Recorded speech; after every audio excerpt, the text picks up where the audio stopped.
alunos, dando continuidade às nossas aulas de processo de execução por quantia certa. Hoje nós vamos começar a falar das formas de expropriação. Antes da gente tratar de cada uma das formas, antes da gente falar da primeira, primeiramente vamos fazer um apanhado geral sobre as formas de expropriação. Então, as formas de expropriação, elas são aí definidas pelo Código da seguinte maneira: a adjudicação, a alienação por iniciativa particular, o leilão eletrônico, o leilão presencial e a apropriação de frutos e rendimentos de empresa. Essa ordem, ela não está por acaso no Código. Essa ordem, ela é preferencial. Então, preferencialmente, se busca fazer a adjudicação, se não for requerida a alienação por iniciativa particular, se ela não for requerida, leilão eletrônico, se não for possível, leilão presencial. A apropriação de frutos e rendimentos de empresa é a última medida, a gente vai ver mais à frente, né, que é a última medida a ser tomada mesmo. Então, na verdade, na maioria dos casos, se nada der certo, o que a gente vê na prática é que se faz, na verdade, o leilão presencial. Então, hoje, nós vamos começar a falar da adjudicação. Então, nossa primeira forma de expropriação é a adjudicação. Então, a adjudicação, lembrando, um detalhe importante, a adjudicação é a forma preferencial de expropriação. Mesmo que outra forma tenha sido requerida, a adjudicação ela pode ser feita, no final das contas, a qualquer momento dentro do processo. Então, sempre lembrem que a adjudicação ela é preferencial dentro do sistema de expropriação feito pelo legislador. Então, a adjudicação é uma técnica que tem por finalidade satisfazer o crédito do exequente, basicamente de duas maneiras a gente satisfaz.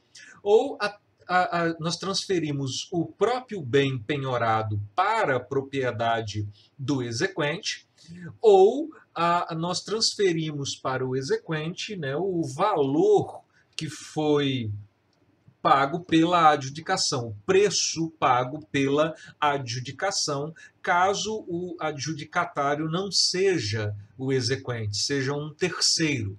Nós veremos daqui a pouco que não só o exequente pode requerer a adjudicação, mas, na verdade, ela pode ser requerida por vários outros legitimados.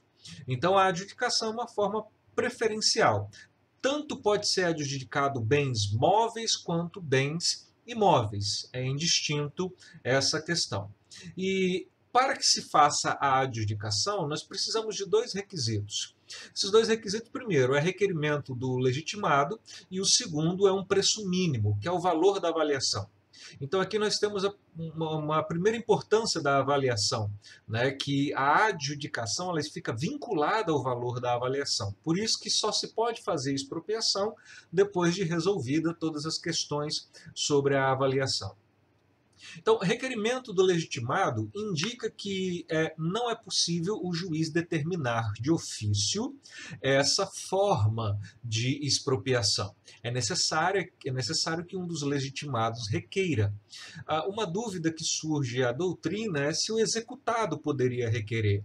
Bom, requerer ele pode, mas no final das contas sempre vai depender da manifestação do exequente dentro do processo.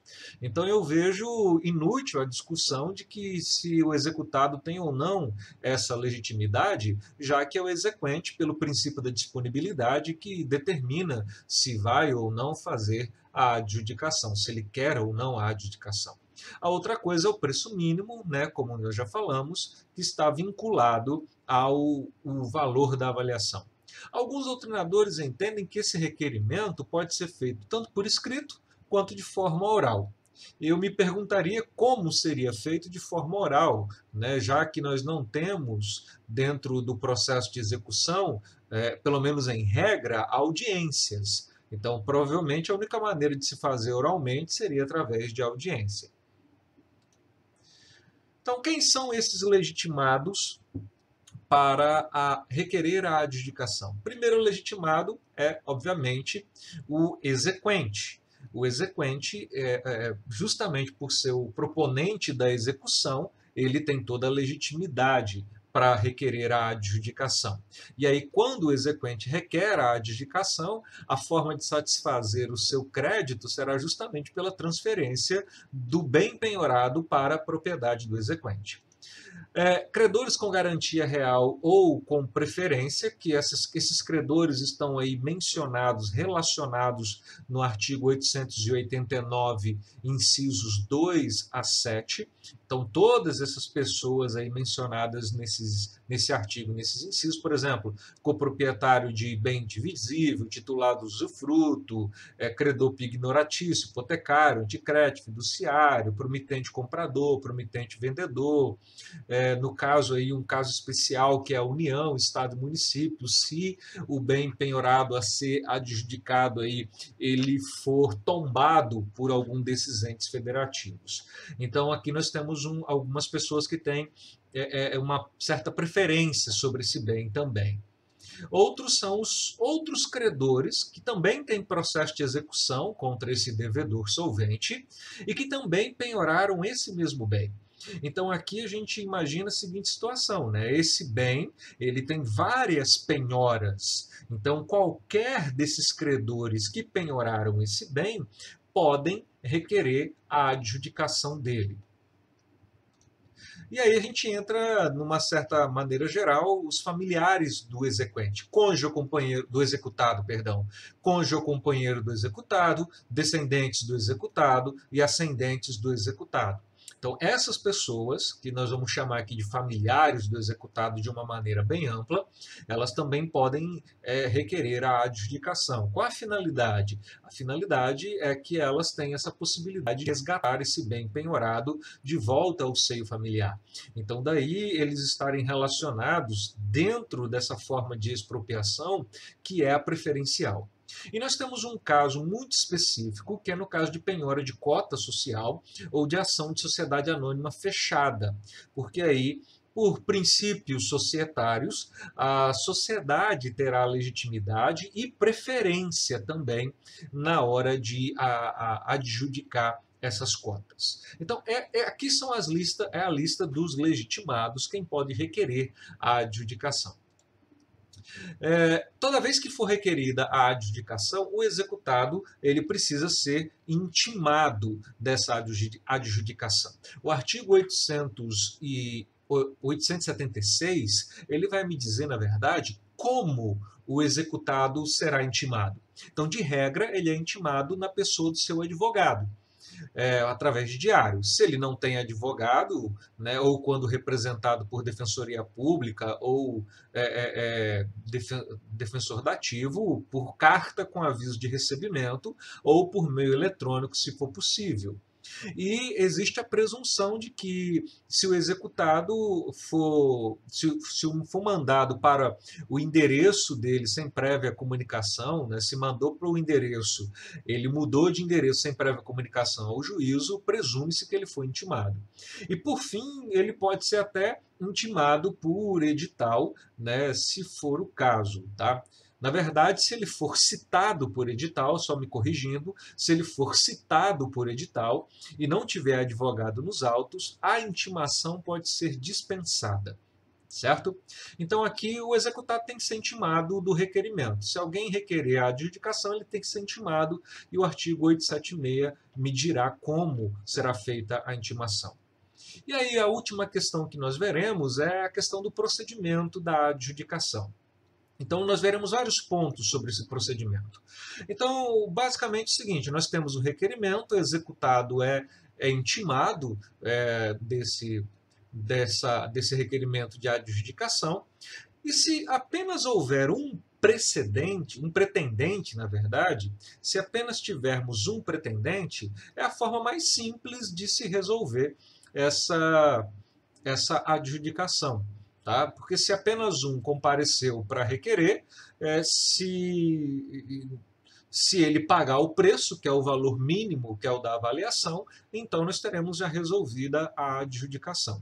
Lembrando que, no caso, se o único pretendente for o exequente, pelo menos em regra, ele não precisa mostrar o preço em juízo, mostrar o valor em juízo.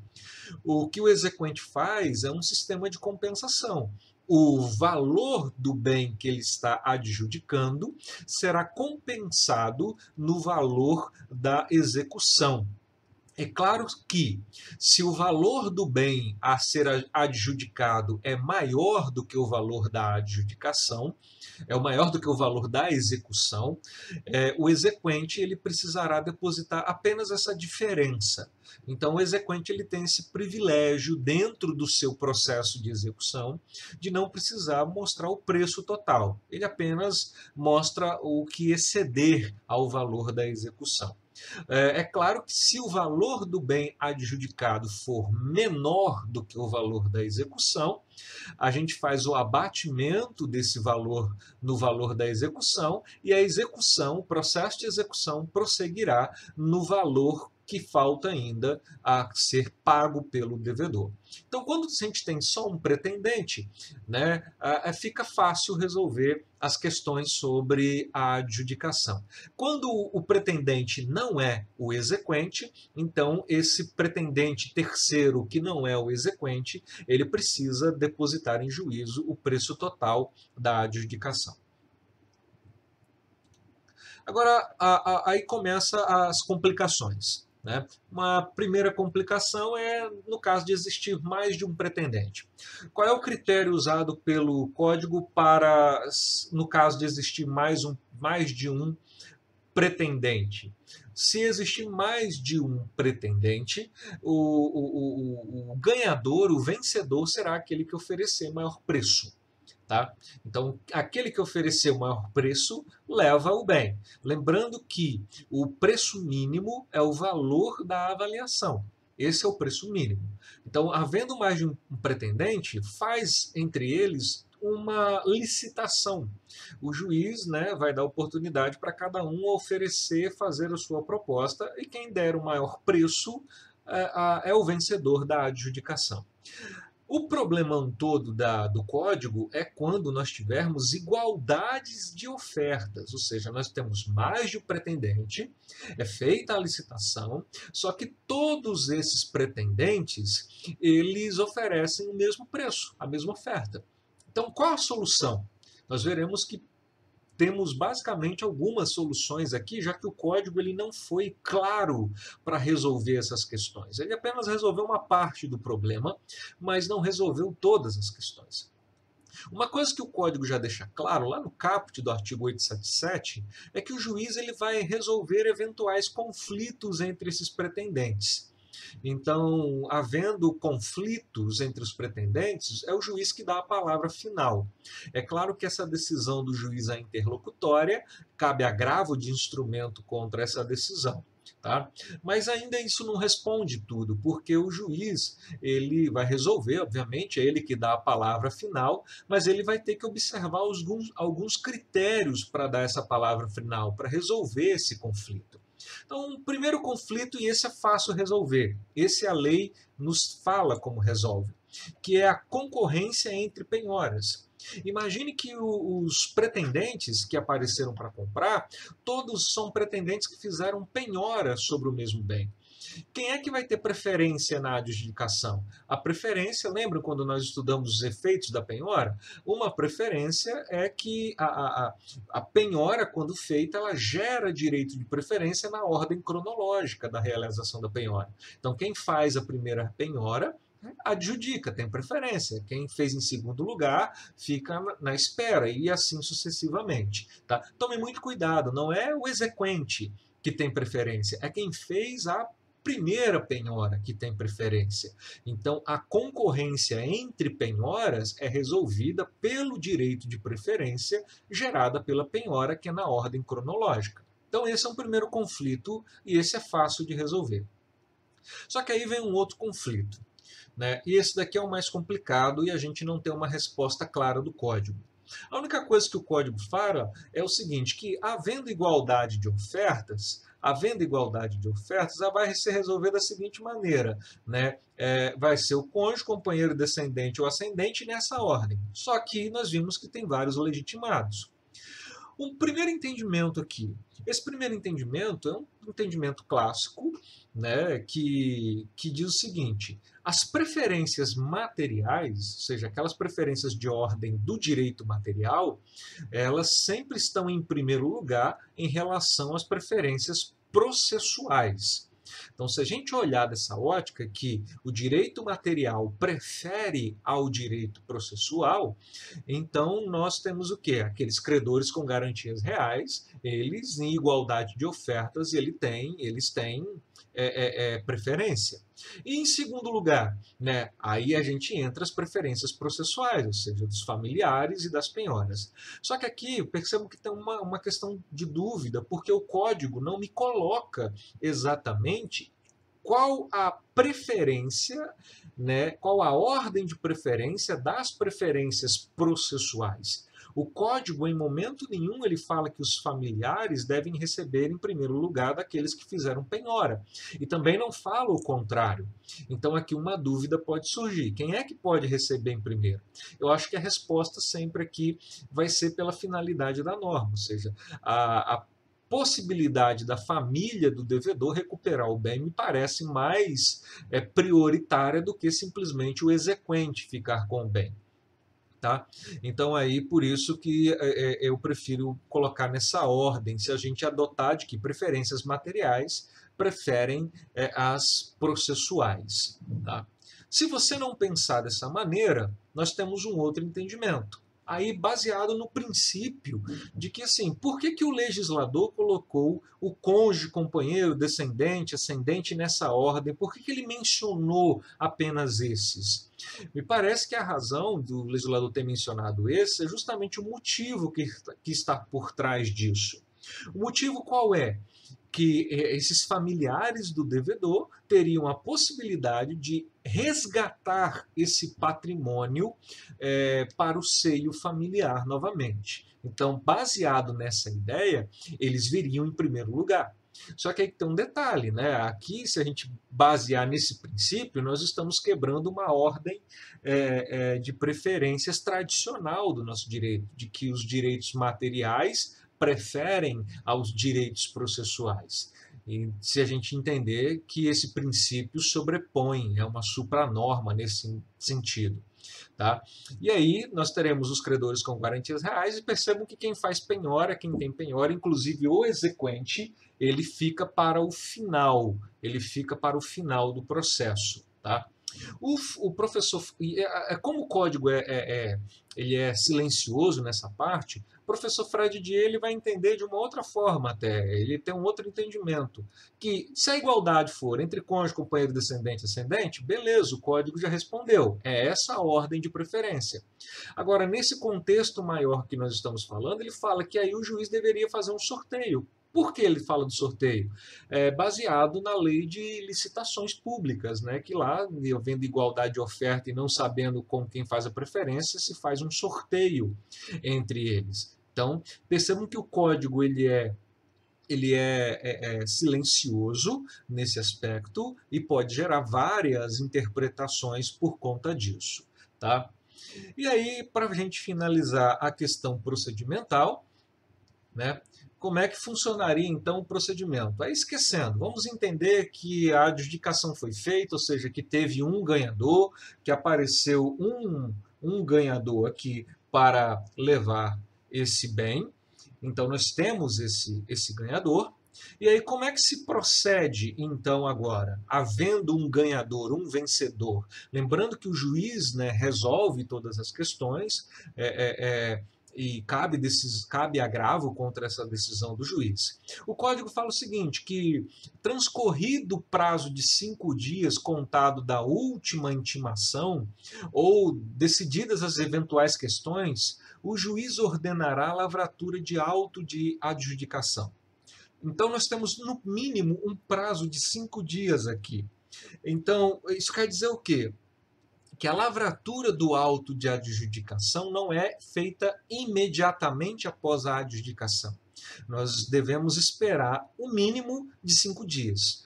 Para que um mínimo de 5 dias contados da última intimação, ou seja, da última intimação das partes do processo? Para justamente saber se tem alguma questão para ser decidida. Tá? Se tiver alguma questão a ser decidida, o juiz decide, intima-se as partes, e a partir daí é que o juiz ordenará a lavratura desse auto de adjudicação. O que é o auto de adjudicação? É o documento que comprova, que formaliza que a adjudicação foi feita.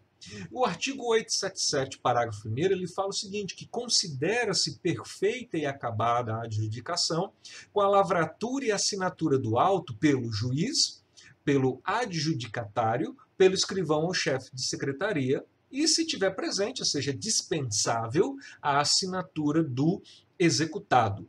Então, lá esperou esse prazo de 5 dias, ou, havendo questões a ser decididas, decidiu, o juiz determinou a lavratura do auto, assinou o juiz, o adjudicatário, o escrivão ou chefe de secretaria, a adjudicação é perfeita e acabada. Tá? É perfeita e acabada. Mais à frente, quando nós falarmos lá do leilão presencial, nós vamos ver algumas consequências que podem se aplicar aqui analogicamente. Depois que é lavrado esse auto, né, a gente vai ter duas situações na sequência. Bom, agora o adjudicatário ele precisa formalizar a sua propriedade ou a sua posse. No caso de bem imóvel, se expedirá a chamada carta de arrematação. O que é a carta de arrematação? É o título hábil para ele transferir a propriedade imóvel no cartório de registro de imóveis. Então, com essa carta de adjudicação, o adjudicatário irá no cartório de registro de imóveis fazer a transferência da propriedade imóvel. Agora, para bem móvel, a transferência já foi feita, a propriedade já é do adjudicatário. Tá? Mas pode ser que esse bem esteja com um terceiro, pode ser que esse bem esteja com alguém. Então, pode-se expedir essa ordem de entrega em favor do adjudicatário quando se tratar de bem móvel. Então, no caso de bem imóvel, expede-se carta de arrematação para fazer a transferência da propriedade, e no caso de bem móvel, se faz a ordem de entrega. Bom, meus amigos, esse daqui é o procedimento e todas as regras atinentes aí ao procedimento da adjudicação que nos interessam. Bons estudos e até a próxima!